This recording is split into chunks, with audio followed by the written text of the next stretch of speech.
Okay. As I explained before, about 3 weeks ago we had our 15th birthday party. And in my opinion, as the leader of this club, we wouldn't have got out of our first year if it wasn't for this gentleman here. Because he's written the most famous song that's come out of this club in the last 15 years. Now, it is a song about a sausage, and it's going to change your life if you've never heard it. If you're a sausage virgin. He's a sausage virgin. Yeah, okay, well, you sausage virgins, I've got to have your lives changed. He is the one and only, put your hands together, Barry Jones, come on! Thank you.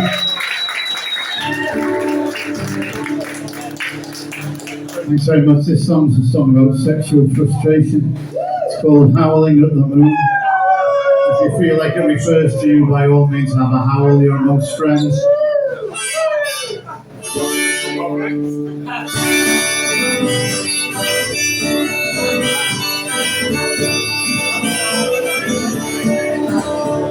Well, I was walking home last Saturday night, and your words were running through my head.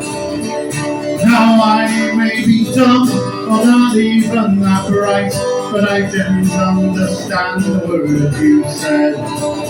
Oh, you said that you love me, that you want to be my wife, and if I get a job you will marry me soon. Until then you can find me staring up at the stars, and tonight I'll be howling at the moon.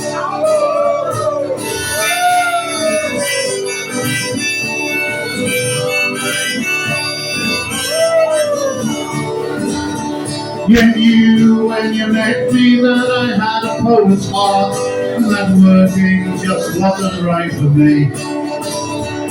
And you don't seem to mind when the porch kissing starts, you only seem to have those eyes for me. But try as I might, I can't get you into bed. You said you won't live in a tent or a room. You said you need some money just to keep the children fed. So tonight I'll be howling at the moon.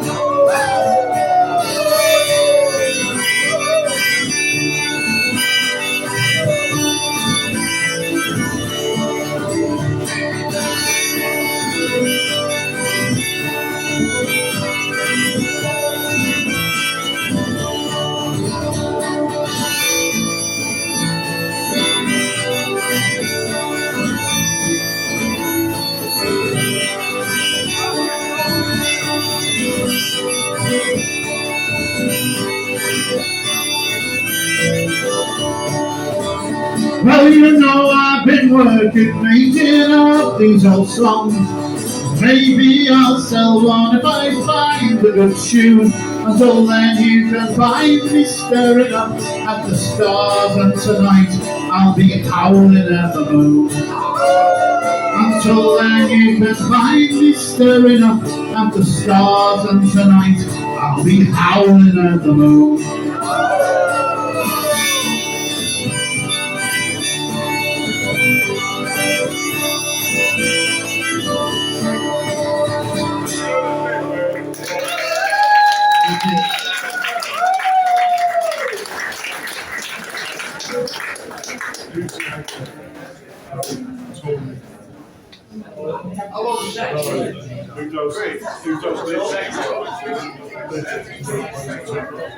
Thank you very much.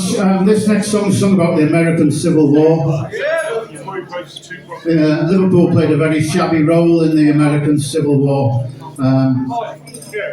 crewing the Confederate battleships. And the last act of the American Civil War was the surrender of the battleship Shenandoah to Liverpool Town Hall. I'll be asking questions at the end, so just, maybe we'll pay attention.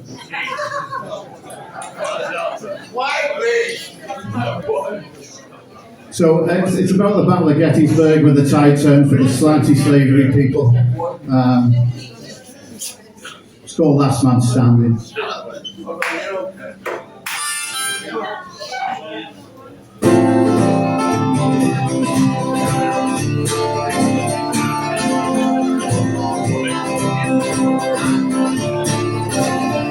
They found me cold and hungry as a cruising sergeants do, and they took all my civilian rags for a uniform of blue.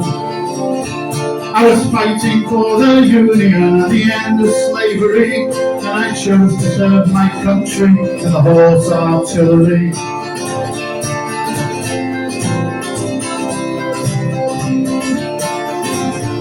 We rode across Virginia through the mud and rain and mire, and then General Lee marched northwards and he forced us to retire.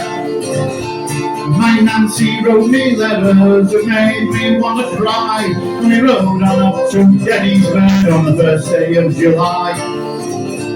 Well, I am the last man standing from the New York battery when we held the line at Gettysburg in 1863.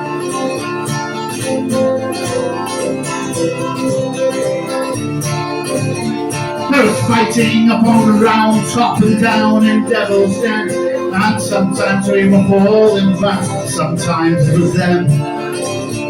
We heard the cries of wounded men as they crossed their final bridge, and we waited in the darkness along Cemetery Ridge.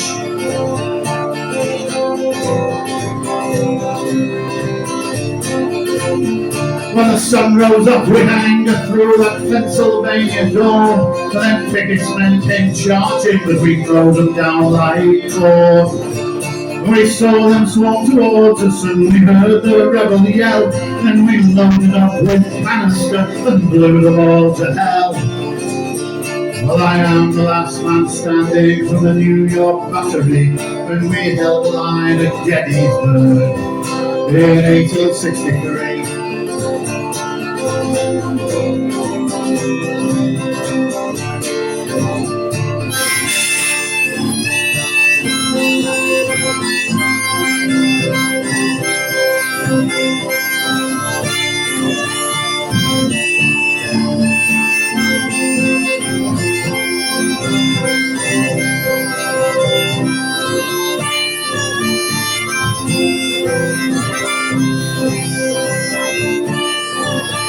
And when my war was ended, I made my way out west with no money in my pocket, but with silver on my chest. But I lived beside my neighbours who had worn the blue or grey, and we worked the land together, and we built the USA. Well, I am the last man standing from the New York battery when we held the line at Gettysburg in 1863.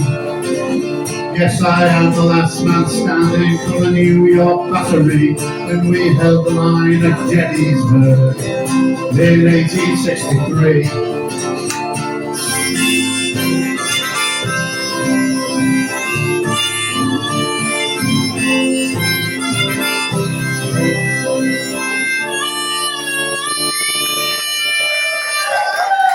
Very much.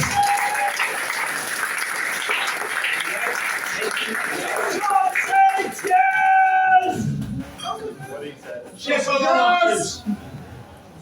The tiny ones. There are people in the house who are unaware of this song. I should explain it. I wrote this song 13 years ago just for Monday Club because a lot of people would get up and swear on stage, particularly the poets.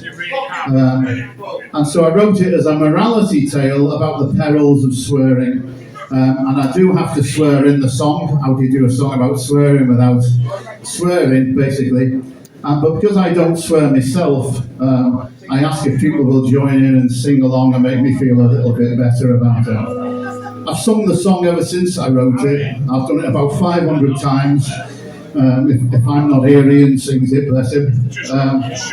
And I use the same introduction, and it's total bollocks because I do swear. In fact, if you are actually offended by swearing, I'm afraid you're in the wrong city. So you could try Dublin or somewhere like that, you know.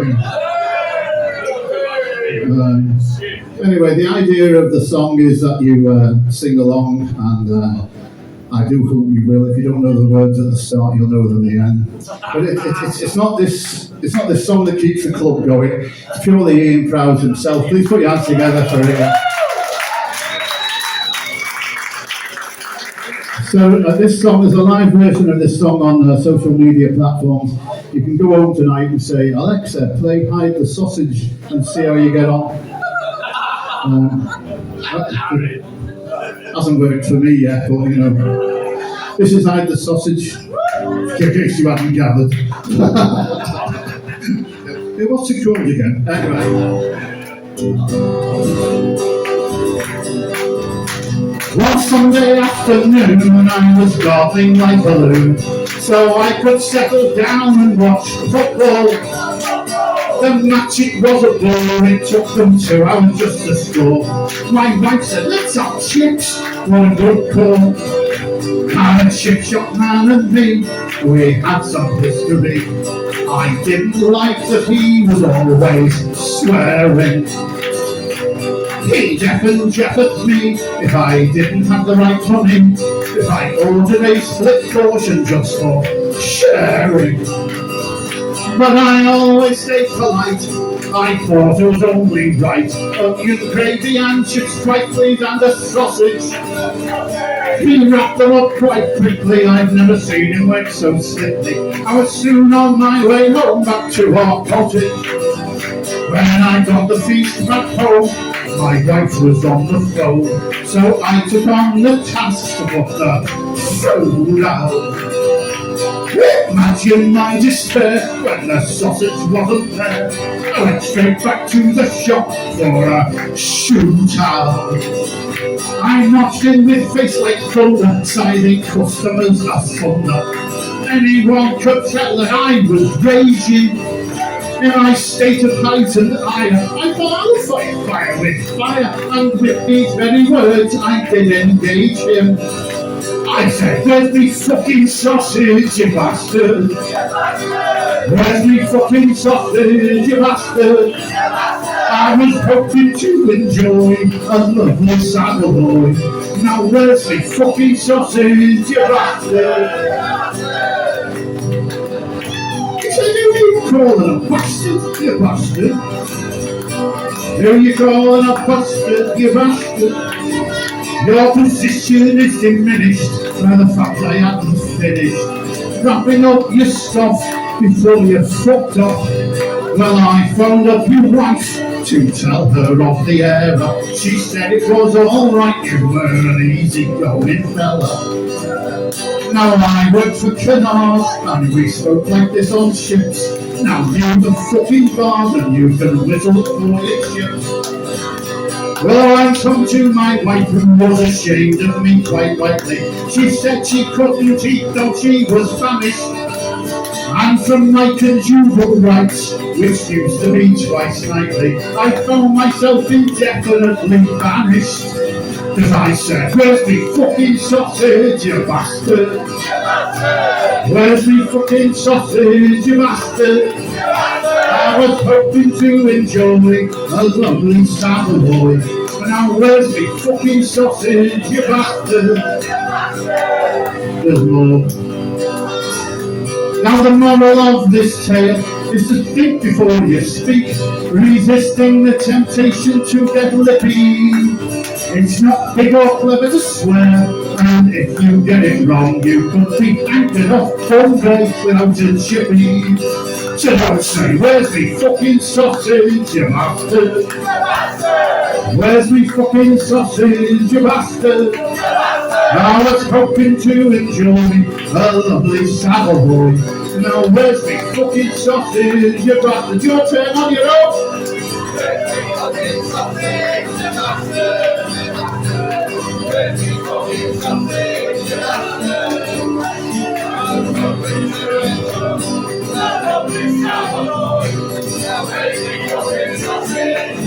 Beautiful now everyone. Where's me fucking sausage, you bastard?